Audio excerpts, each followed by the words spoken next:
Alguien lo hirió hace un año, hace 10 años o mucho tiempo atrás y de algún modo en su interior no puede superarlo. A veces dice que nunca pasó, pero en su interior sabe que sí pasó.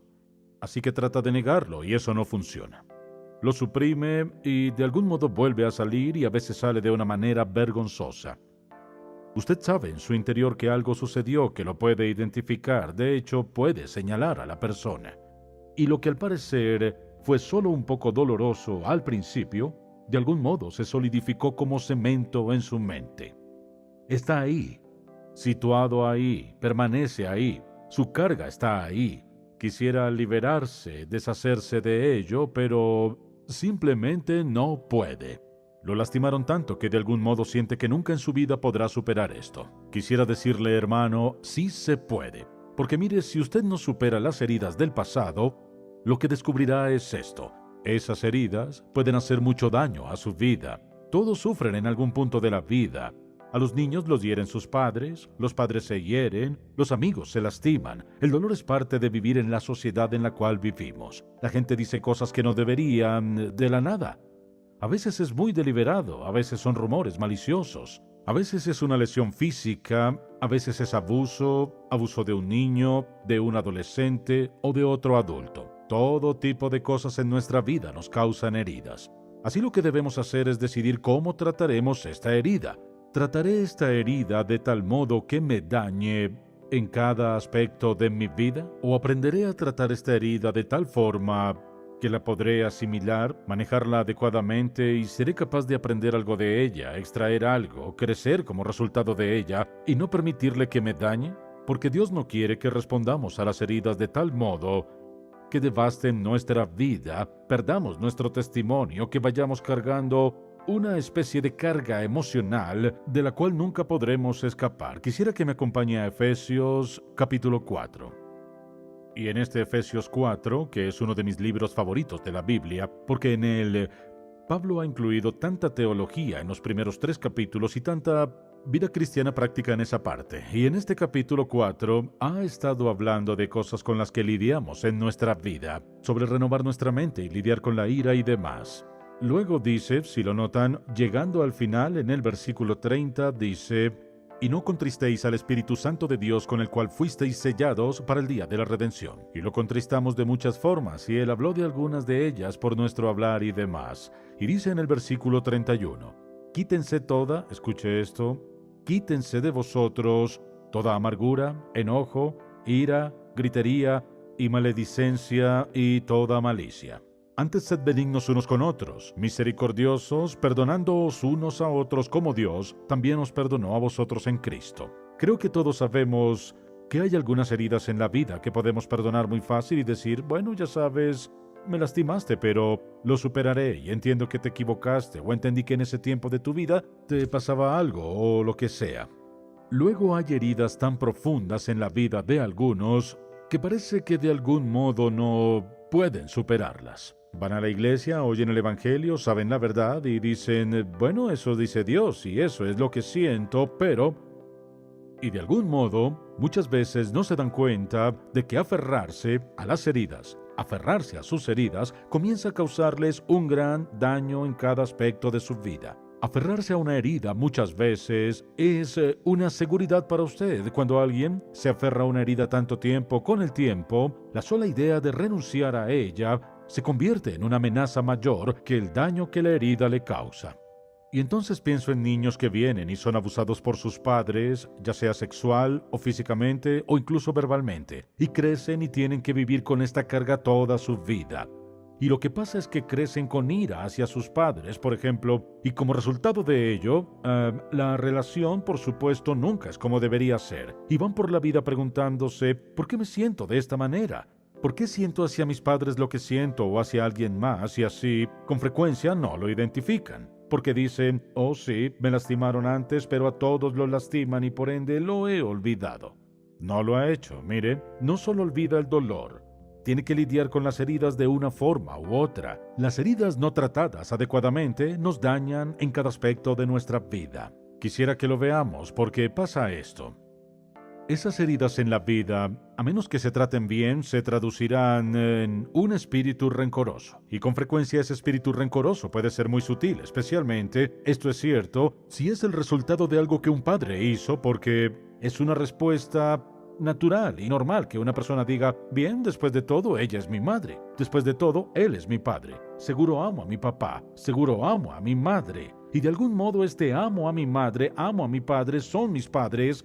Es una forma de intento verbal de encubrir y poner capa tras capa de olvido de lo que pudo suceder allí. Pero lo que digo es esto, no desaparece simplemente porque diga amo a mi madre, amo a mi padre. Y muchas veces si ha habido una herida real, no los ama realmente. Quisiera amarlos, quiere amarlos. Se supone que debería amarlos. Lo dice en su corazón y por ende piensa que sí, cuando en su interior ese dolor es como un profundo cáncer por dentro. Y aunque en la superficie todo se ve muy bien, muy en el fondo nunca sana. Y es como un veneno que gotea. Está envenenando nuestro sistema y por eso, muchas veces más adelante en la vida, padres e hijos entran en conflicto y hay una explosión y alguien dice, he pensado esto, o he sentido por años y años y años, y a veces una persona le dice a su padre, hace 20 años, hace 30 años, 40 años, esto es lo que me hiciste. Y esto a veces es algo que un padre ni siquiera se dio cuenta de que había hecho, o algo que quizá un amigo hizo hace unos años y no sabía que lo hizo, y todo el tiempo ha estado allí. Y a veces llegan tan profundo al centro de su corazón y alma, lo estremece, quizá lo saca de quicio, lo saca de curso así. Debemos retroceder y decir, ¿cómo debo responder a esto? Escucha atento.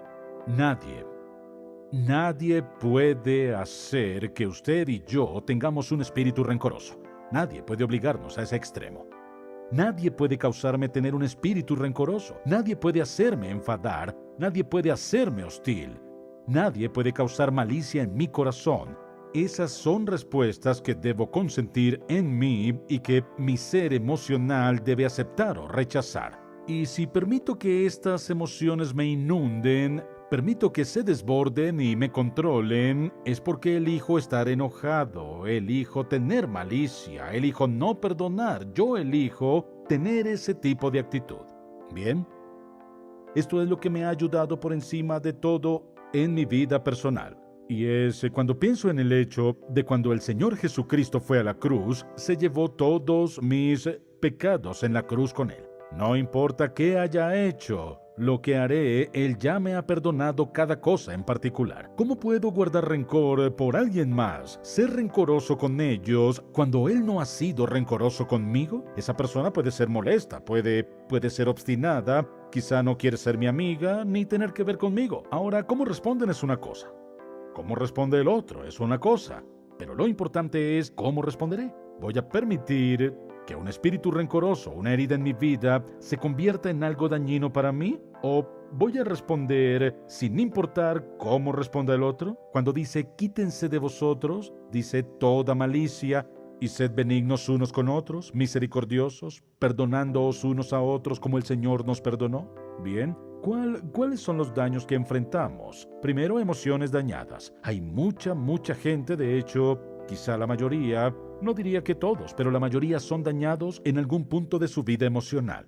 Viven con daño emocional, de algún modo no lo reconocen, no entienden qué es, saben que son infelices, saben que no tienen satisfacción, saben que las cosas solo no les salen muy bien. Por una razón parece realmente y en verdad que no pueden seguir disfrutando de la vida y avanzar en ella. No pueden dejar atrás su pasado. Y una de las tragedias de la vida es encontrar a alguien que se aferra al pasado, se aferra a heridas pasadas y no las puede olvidar, no las libera, se niega a hacerlo. Se convierte en su seguridad y luego, si debe dejarlas ir, no sabe qué hacer porque se ha convertido, escuche, como un elefante en su vida. Esta gran cosa en su vida, que de algún modo sienten y expresan y albergan y alimentan este resentimiento y hostilidad. Una de las áreas que causa daño es el daño emocional. Bien, piénselo un momento. Cuando una persona siente estas cosas de aquí, ira y resentimiento y demás, y no escapan de ellas, pasa esto. Influye en todo en su vida. No hay excepción, influye en todo en su vida. Si no lidia con ello, influye todo en su vida. ¿Y qué pasa? Pasa esto. Sus emociones se congelan. Escuche, no puede tener heridas en su vida que le han vuelto amargado, resentido, rencoroso, hostil y enojado. Y aunque usted pueda reprimir eso, ¿sabe qué pasa? Congela sus emociones. No puede amar. Lo intenta, pero no puede. No puede amar ni ser libre. No puede dar ni ser generoso. ¿Por qué? Porque algo lo paralizó. Algo lo enredó, lo estancó. Congeló sus emociones. No solo no puede amar genuinamente a otro, no puede aceptarlo. Y muchas veces, esposos y esposas, uno no acepta el amor del otro. ¿Por qué? No sabe por qué. No puede. Dice, ámame. Por favor, por favor, por favor, ámame. Y al mismo tiempo alejan a la otra persona. ¿Por qué? Porque algo se solidificó. Algo se congeló ahí dentro. Algo ahí dentro está mal. Algo debe disolverse. Su ira, resentimiento y hostilidad, esas heridas deben disolverse. Y Dios necesita traer sanidad en esa persona. No pueden amar. Y lo que pasa es que tenemos una carga emocional. Congelamos nuestras emociones. Congelamos nuestra capacidad de amar. Y alguien puede tratar de amarlo. ¿Y sabe qué? De algún modo, usted no confía en ellos, o de algún modo no puede sentirlo, ni experimentarlo, ni recibirlo, no puede, porque lo han lastimado tanto, usted no puede, no sabe por qué no, ¿y qué pasa? Debe ser muy fuerte. Hermano, escuche, puede ser muy fuerte, prefiero ser benigno. Él dice, antes sed benignos, misericordiosos, perdonándoos unos a otros, como Dios también os perdonó. Y si es una de esas personas y se pregunta ¿por qué no soy libre para amar? ¿Por qué no puedo entregarme? ¿Por qué no puedo hacerlo? Quizás deba hacerse la pregunta, ¿qué hay dentro de mí con lo cual quizá nunca he lidiado? ¿Qué debo rendir? ¿Qué debo confrontar? ¿Por qué necesito sanidad en mi espíritu, sanidad en mi alma, en mis emociones dañadas? Ciertamente nos hará daño. Una segunda área en la que nos daña es esta. Y es que deteriora nuestra comunión con el Señor. No puedo estar bien con Él, no puedo ser libre con Él, y ha habido momentos en mi vida que no fue así. Yo lidiaba con cosas que sabía que debía lidiar, y de algún modo simplemente no tenía esa libertad y liberación en mi relación con Él. Era una relación deteriorada. No puede aferrarse al dolor, hermano. No puede aferrarse al dolor y a la amargura y aferrarse al resentimiento y estar bien con Dios. Y así, ¿qué pasa? Se pone a orar cuanto quiera y puedo decirle cómo se siente. Algo no conecta. Puede decir cosas que solía decir y no hace ninguna diferencia. Puede intentar evocar un sentimiento, no funciona. Porque usted no puede ser rencoroso. Escuche, no tiene nada que ver con lo que hace el otro. Lo puede perdonar o amar o puede ser hostil, enojado, amargado, resentido. ¿Sabe qué? No tiene nada que ver con cómo respondo. Tiene que ver más bien con mi relación con el Señor y cómo reaccionaré y cómo responderé, cómo recibiré o rechazaré o manejaré esas heridas. Y así deteriorará su relación con el Señor. Escuche, no puede estar en este lugar y regocijarse, cantar y alabar al Señor en libertad y disfrutar aquí y al mismo tiempo tener algo muy dentro de usted que lo sujete y está ahí. Le gustaría pero no puede. Quiere pero no puede. Daría cualquier cosa si pudiera ser libre para alabar al Señor y cantar y glorificar a Dios y agradecerle. No puede. No puede. ¿Por qué? Porque hay algo dentro que lo daña, lo daña internamente. Daña su relación con el Señor, pero igualmente daña nuestra salud. Hermano, si cree que puede tener heridas en su vida con las que no lidia, si no las enfrenta, piensa que no tendrá ningún efecto sobre usted. Piénselo otra vez.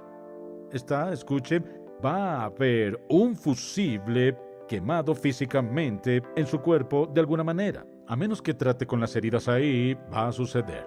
Sería interesante si viera la factura de medicinas en el hogar promedio del país y analizara qué medicinas son. Casi seguro son de dolor de cabeza, de espalda, de pecho o estómago. Para el dolor abdominal, por lo general es porque, no siempre, porque una persona puede tener un disco dañado o tener algún problema en el estómago que no necesariamente fue el resultado de ira o algo. No digo que todas las enfermedades, pero con frecuencia.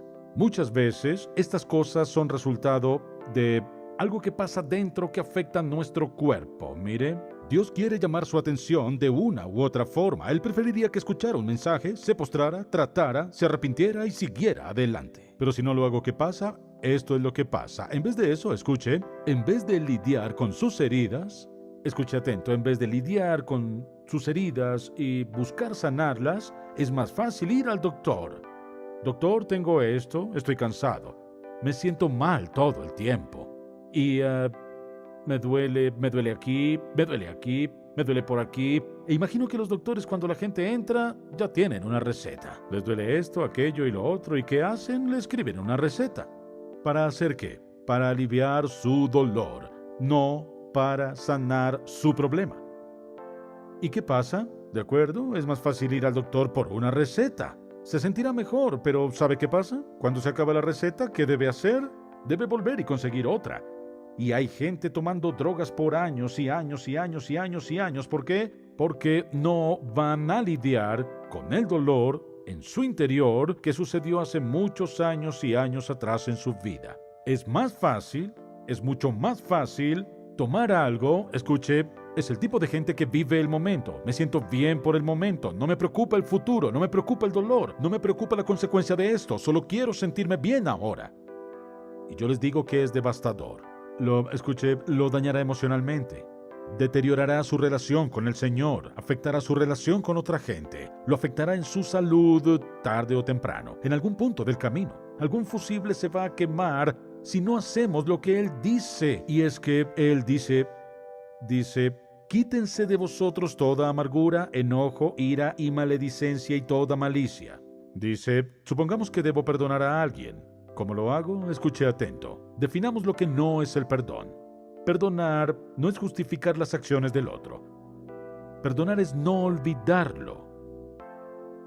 Perdonar no es tolerarlo, diciendo, bueno, todos cometen errores y lo que sea. No es negarlo, no es excusar lo que esa persona nos hizo. No es decir, bueno, inevitablemente el tiempo sanará esto. No lo hará, a menos que usted lidie con lo que sea que le causó ese daño o esa herida. Mire, si perdono a alguien, esto es lo que hice. Dije que deliberada y voluntariamente anulé, cancelé esta deuda que me deben como consecuencia de cómo me lastimaron. Así lo dejé de lado, lo deseché. Ya no guardo ningún rencor contra ellos. ¿Eso significa que todo está bien entre nosotros? No necesariamente, porque mire, escuche atento, usted y yo no somos responsables de la respuesta de otro a nuestro perdón. Puede ser clemente, puede ser Dios puede sanarlo y la otra persona que le hizo algo puede no ser sanada. Puede que no le interese sanar, puede que no escuche. Su malicia es tan fuerte hoy como lo fue ayer. Y por ende quizá nunca cambien, pero ¿sabe qué? Somos responsables de cambiar sin importar qué haga la otra persona. No somos responsables por las acciones de otros. Ellos son responsables de sus respuestas. Le dan cuenta a Dios de sus respuestas. Usted dice, supongamos que alguien me lastimó hace mucho tiempo y vive en una ciudad distante. O quizá lo que le hicieron ni siquiera podía compartirlo con nadie más de ninguna forma. O supongamos que murió. ¿Luego qué? Y pienso en las tragedias. Esta es toda una tragedia. Pienso en las tragedias, las cosas que pasan entre los niños y sus padres. Y luego el padre, por ejemplo, el padre o la madre se muere y esta amargura y resentimiento y hostilidad dicen, ¿ahora qué hago? ¿Tengo que vivir con esto el resto de mi vida? ¿Tengo que vivir con esto aferrado a mí el resto de mi vida? No puedo resolverlo, no lo hice, no puedo en este tiempo y ya no está. ¿Ahora qué hago? Debo hacer esto. Y funcionará.